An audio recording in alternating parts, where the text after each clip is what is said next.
Ini beralih dan juga berganjak daripada Hari Hepatitis Sedunia. Kita juga nak ke cerita pagi Sarawak. Sebelum itu kita nak menyaksikan statistik terkini virus COVID-19 di Sarawak, dan sudah pastinya kalau kita melihat sebenarnya untuk di negeri Sarawak pendaftaran juga adalah berada pada satu tahap dan juga peratusan yang tinggi, dan juga pemberian vaksin juga berada satu kadar yang progresif dan juga kadar yang pantas untuk negeri Sarawak khususnya. Ayuh sama-sama kita saksikan untuk statistik kes COVID-19 di negeri Sarawak ketika ini untuk kita bawakan bersama dengan anda. Sebelum ke cerita pagi yang kita mana akan bercakap juga tentang bagaimanakah di Limbang, Sarawak juga telah pun digagaskan untuk pusat pemberian vaksin dan juga bagaimana ini diterjemahkan melalui aspirasi di negeri Sarawak. Ini status terkini COVID-19 di negeri Sarawak. Jumlah kes aktif 4,754 dan kes baru 464 kes, menjadikan jumlah kematian setakat yang dilaporkan adalah 459 kes. Setakat semalam tiada kes kematian baru dilaporkan.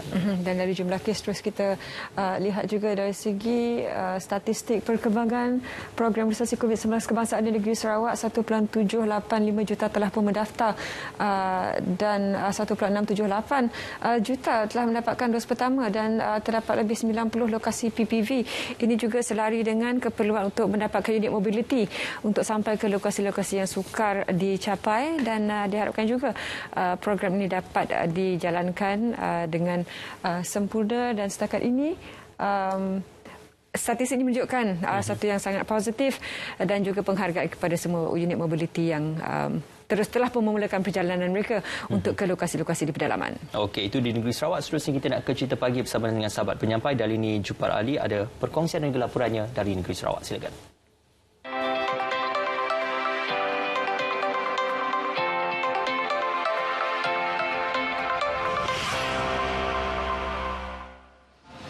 Baik, apapun terima kasih kepada rakan penyampai di studio. Selamat pagi Malaysia, Assalamualaikum dan selamat pagi untuk anda yang menonton cerita Pagi Sarawak CPS bersiaran dari Limbang bersama dengan saya Dalini Jupar Ali. Dan sekarang ini saya berada di Medan Berkata Limbang, di mana orang kata di sinilah salah satu tempat di mana para penjajah ataupun peniaga menjual pelbagai jenis buah-buahan, lebih-lebih lagi ketika musim durian ini. Jadi kita nak tahu apakah ataupun langkah yang diambil oleh Majlis Daerah Limbang MDL untuk memastikan dari segi prosedur standard SOP dipatuhi dalam kalangan peniaga. Jadi bersama saya ketika ini Kaunselor Sofian Muhammad selaku Wali Kota Majlis Daerah Limbang. Assalamualaikum dan selamat pagi Kaunselor. Waalaikumsalam, selamat pagi. Terima kasih pihak RTM kerana terus bersama dengan Majlis Daerah Limbang. Terima kasih juga kepada penonton-penonton. Baik Kaunselor, kita nak tahu juga dari segi selepas orang kata kebenaran diberikan kepada para penjajah untuk berniaga di sini Kaunselor, MDL antara orang kata pihak berkuasa tempatannya bekerja keras untuk memastikan SOP dipatuhi dalam kalangan peniaga ini Kaunselor. Ya, kita di peringkat Majlis Daerah Limbang pastinya telah pun memberikan servis yang terbaik kepada peniaga-peniaga terutamanya khususnya di daerah Limbang. Dan sekarang ini adalah musim buah-buahan, apatah lagi musim buah-buah durian pun banyak pada ketika ini, dan kita telah pun membuat ketetapan untuk di Limbang saja. Kita telah pun menempatkan mereka ini di bangunan tamu Limbang, bangunan pasar Limbang, medan Bangkita dan juga medan Selera Limbang, dan di mana mereka ini dibenarkan untuk berniaga di kawasan-kawasan ini dan juga patuh dengan SOP yang telah pun ditetapkan oleh kerajaan.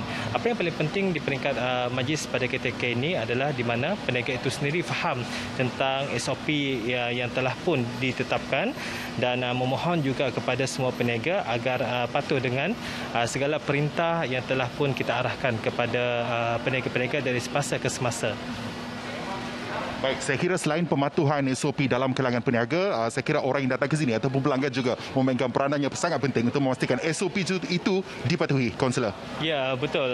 Kita sebenarnya telah pun membuat ketetapan kepada peniaga, semua peniaga-peniaga agar mereka ini patuh dengan SOP. Sebab itu setiap tempat yang telah pun kita benarkan untuk mereka berniaga ini, kita telah pun menempatkan untuk penembak suhu, hand sanitizer dan semua yang keperluan berkaitan sesuai dengan SOP.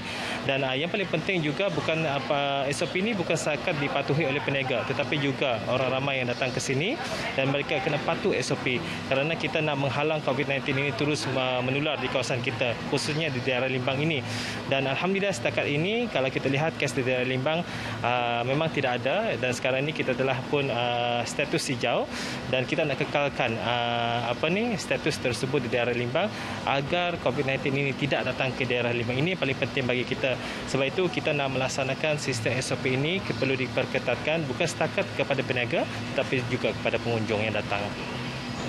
Baik, apapun, terima kasih diucapkan kepada Kaunselor Sofian Mohad, ringkas dan juga padat.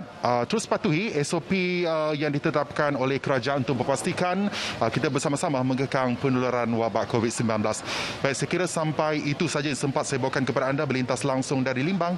Kembali bersama dengan rakan penyampai di studio. Selamat pagi Malaysia.